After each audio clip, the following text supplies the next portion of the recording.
বাবাজান, কিসের ইম্পর্টেন্ট কথা তোমার? সকাল সকাল আম্মা জানলে তো মধুর সুরে ডাকতেছো কিলাই তুমি? আম্মা বলতেছিলাম যে ঈদ মোবারক। ঈদ মোবারক বদের হাতে, ঈদ মোবারক। আচ্ছা আম্মা বলো তো, ঈদের দিন আমার মতো শুধু সুন্দর কিউট বদের হাড্ডিরে সবাই কি দেয়? বলো তো বলো তো। তোর মতো ছোট সোনা বদের হাড্ডিরে ঈদের দিন 10টা উষ্ঠা, 20টা লাঠি, 40টা থাপ্পড় আর সাথে জুতার বাড়ি থেকে শুরু করে ঝাড়ুর বাড়ি দে। আর কিছু চাস তুই? আর কি চাস আমার বাবা? তুই আম্মু, তুমি ভুল উত্তর বলছো। হয় নাই হয় নাই হয় নাই। তো তুই কই আগে সঠিক উত্তরটা? আমিও শুনলাম। আম্মু, সঠিকটা উত্তরটা হচ্ছে সালামি। দাদা সালামি দা সালামি। ও সালামি, হ্যাঁ।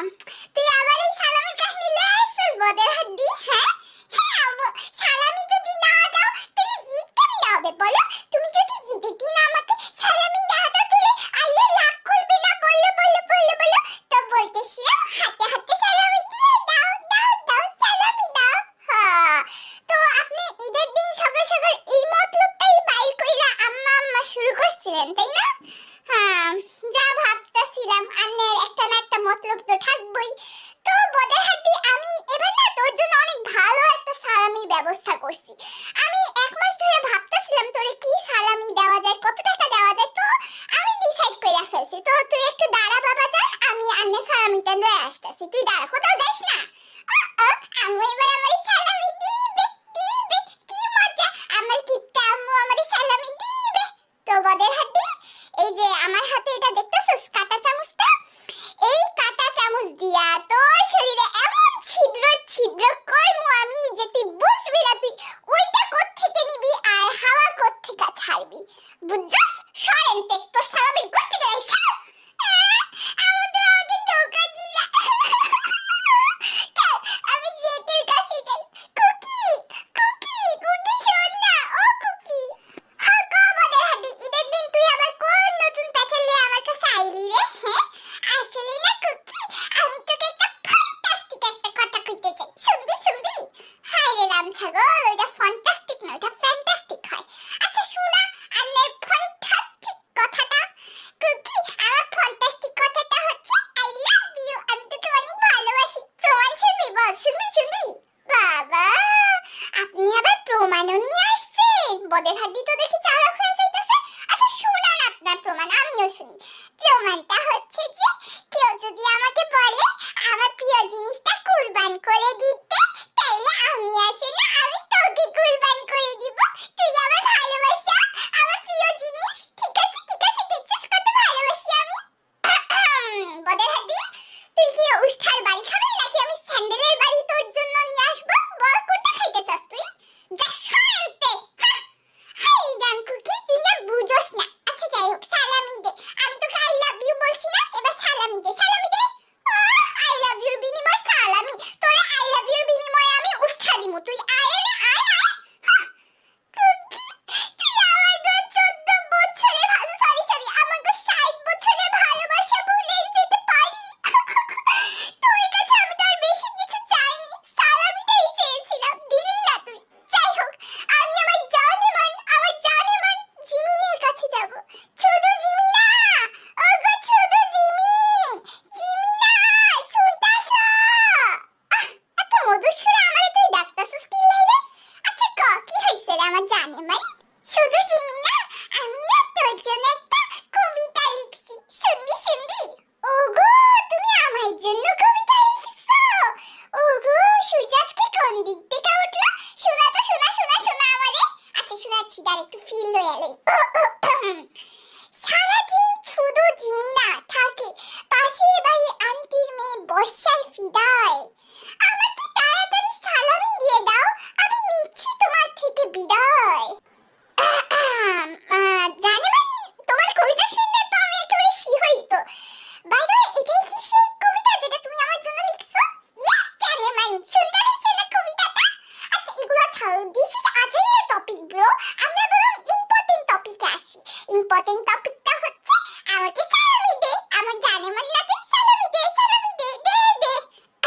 বদের হাড্ডি, তুই পাশের বাড়ি আন্টি কিভাবে গরু জবা করছে সেটা দেখছিলি? এত বড় ছুরি লইয়া খাচ খাচ কইরা।